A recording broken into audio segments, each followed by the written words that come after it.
জন্ম নিবন্ধনের বয়স 16, গিয়ে হঠাৎ করে মনে হয় বিদেশে যাবে, এটাকে 22 বানাইতে চায়, 24 বানাইতে চায়। তখন দেখা যায় নিজের প্রয়োজনে হচ্ছে 500 টাকা সচিবের পকেটে গুঁজে দেয় যে এটা করে দেন, কাজটা বাইর করে দেন। এটা তো এই অভিজ্ঞতা তো আছে নাকি আপনাদের? নাই? অভিজ্ঞতা তো আছে আপনাদের।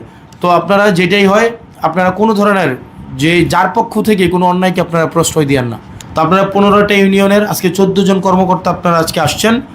আপনার আজকে থেকে যা হয়েছে এতদিন হয়েছে, আপনার পুরা দেবিদ্বারে সেবা কতটুকু নিশ্চিত হচ্ছে না হচ্ছে এটা কিন্তু সিংহভাগ নির্ভর করে আপনারা ইউনিয়ন সচিব বা প্রশাসনিক কর্মকর্তা যারা আছেন তাদের মাধ্যমেই।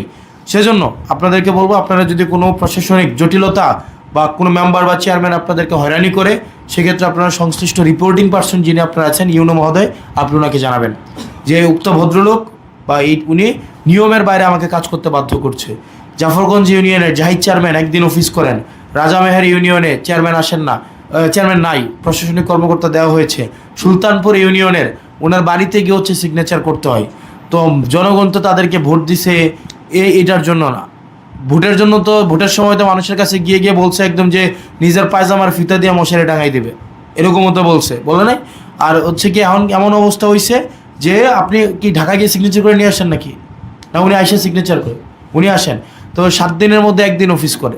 তো কিন্তু আপনার নাগরিক সেবাটা কিন্তু পুরাটা ইউনিয়ন কেন্দ্রিক, নাগরিক সেবাটা পুরাটা ইউনিয়ন কেন্দ্রিক। সেজন্য সংশ্লিষ্ট চেয়ারম্যান মহোদয় আপনাদের কাছে অনুরোধ করবো, আপনাদের জন্য অনেক কাজ আটকায় থাকে, অনেক কাজ আটকায় থাকে। তো আমরা যদি সবাই সবার টাস্ক যদি যথাযথভাবে না করি, তাইলে কিন্তু দেখেন মানুষের জনবিড়ম্বনা তৈরি হবে। আর জনবিড়ম্বনা তৈরির থেকে কিন্তু ক্ষোভ তৈরি হবে আপনাদের উপরে, এবং ক্ষোভ থেকেই যত অভিযোগ তৈরি হয়, এবং আপনারা যেটা করেন সেটা কিন্তু অভিযোগ আসে। আর সাধারণ নাগরিক যারা আছেন তাদের কাছেও হচ্ছে তাদেরও কিছু রেসপন্সিবিলিটি ঘাটতি আছে।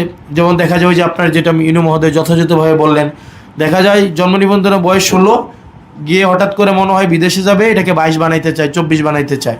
জন্ম নিবন্ধনের বয়স 13, বিয়ের সময় এটাকে 18 বানাইতে চায়। তখন দেখা যায় নিজের প্রয়োজনে হচ্ছে 500 টাকা সচিবের পকেটে গুঁজে দেয় যে এটা করে দেন, কাজটা বাইর করে দেন। এটা তো এই অভিজ্ঞতা তো আছে নাকি আপনাদের? নাই? অভিজ্ঞতা তো আছে আপনাদের। তো আপনারা যেটাই হয়, আপনারা কোনো ধরনের যে যার পক্ষ থেকে কোনো অন্যায়কে আপনারা প্রশ্রয় দিয়েন না।